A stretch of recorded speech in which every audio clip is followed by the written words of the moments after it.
Hello, welcome back to Suburban Hunt 365. I'm DJ, back in the reloading room again today. And in this episode, we are getting back into our shotgun. We are going to be running the Federal. These are 12 gauge, 2 3/4 inch, 1 ounce slugs. And according to the box, it'll reach 1610 feet per second. Now, so far with all the other rounds we've done, they've not gotten to the advertised speed, but what I'm more worried about is the accuracy of the round. So what I've got behind me is my Remington 870, and that is a Vortex Venom Red Dot on the top. Running that this year, gonna give it a shot, see how it goes. So with our test, what we're doing is a choke test. So what we're gonna be doing is our skeet choke, our improved cylinder, modified, full, and extra full chokes. I will be putting the actual sizes. As we all know, the actual diameter of these will change based on manufacturer and name. So I want to make sure that you guys have the exact size of the choke that's being used. So if you decide to want to try it, you'll have that as well. So, like I mentioned a second ago, these do have 5 rounds in each one of these boxes. So I will be running all 5 rounds. So let's get into it. First up, skeet choke.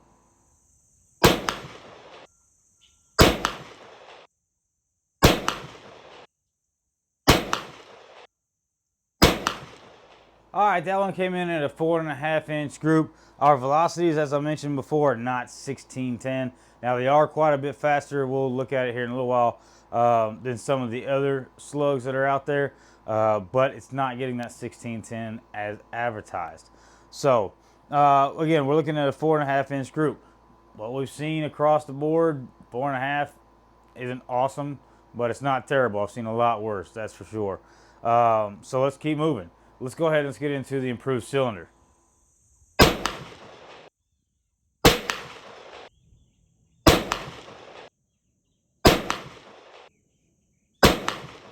Oh, nice.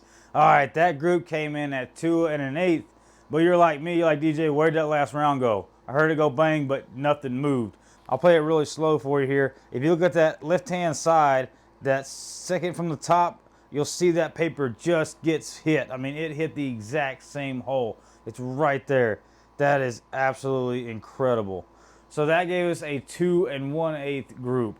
That's pretty respectable from what I've seen so far with the slugs. So if we can get this to continue, then I see Federals coming out on top overall. But we got quite a few more chokes to go. So let's go ahead and let's get into our modified choke, see how that does.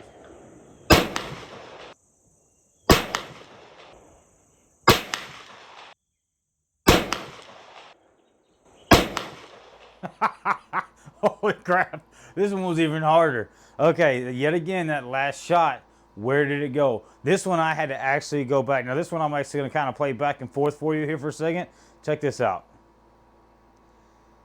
You just see that the hole on that left-hand side there, you see it actually get just a hair wider all the way around. That's even, that would be a Robin Hood if it was a bow. That is insane. That is awesome. Overall, this group came in at 2 3/4 inch at 50 yards. That's, oh, I did fail to mention that at the beginning of the video. I do apologize. All these are shot at 50 yards.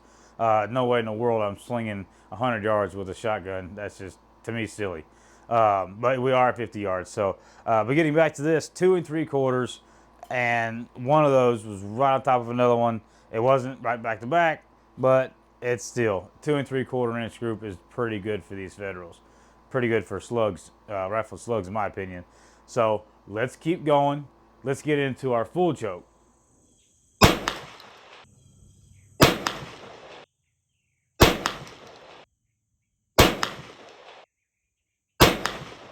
All right, not a bad group there. We can see all the shots in this one. We don't have to go back and review a whole bunch of stuff.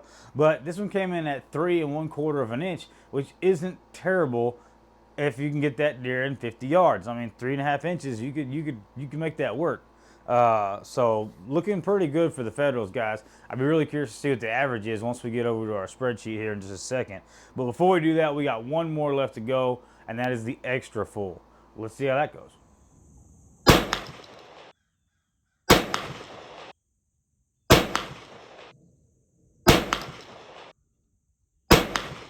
All right, not a terrible group there. That's 3 3/4 of an inch, and you kind of got all of them up there. Yeah, that the first shot came a little bit low, but all in all, if you put that on a shoulder, actually all of these, with the exception of maybe the ski, because it kind of spreads it out there pretty good, but you put that behind that shoulder and let that puppy fly, that deer's going down and pretty quick, I would say.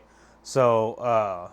Not too shabby with the Federals. So let's actually get into it and let's go to our spreadsheet. All right, so looking at our spreadsheet here, we are shooting the Federal Power Shok, and they are a 2 3/4 shell with a 1 ounce slug. And again, you can see all of our chokes there and the sizes that go along with it. So over here, honestly, the deviations on these are actually pretty awesome comparatively. You got 7.9, 3.9, 12.4, 6.8, 12.8. When you look down at the rest of this list, that's pretty good. Pretty good standard deviations, really. Really right on the mark, to be honest with you. And then we have our group sizes. So going through those again, the Skeet was a 4.5. The improved cylinder was a 2 1/8. The modified is a 2 3/4. The full is a 3 1/4. And then the extra full is a 3 3/4. That gives us a 3.275. So call it 2 or 3 1/4. So basically a 3 1/4 inch group at 50 yards. That is actually good enough to take first for what we have so far. So going down here, we got the Remington Sluggers in second place with a 4.325. The Winchester Slugs with a 4.525. And again, these are the average group sizes. And then so far, the Hornady is actually in last right now with a 4.6. Now you do see that we have the reduced recoil on there. I haven't finished the test for the low recoil yet, so therefore we haven't actually calculated the average. So as of right now, the Federal Power Shoks are taking the lead, guys. They're actually fairly inexpensive from or compared to the other ones. So there's a high possibility that unless the low recoil is just blow this out of the water, that I'm going to be sticking with the Federals when it comes time for the hunt. So what you're going to see in a video I hope to make soon is I'm going to go through all of the slugs that I have, and I'm going to put them into a gel block at 50 yards. And I want to see what wound channel is going to look like and if it makes a difference. Because if these, for some reason, don't work or don't do as well, then I may have to go with a different slug. But it's a 1 ounce slug going through the air. I don't see how there's much of a how you can really make much of a difference. But bullets do it all the time, right? So guys, if you're stuck with us this far, I can't thank you enough. I truly do appreciate you guys being here on this channel and being a part of what we're doing.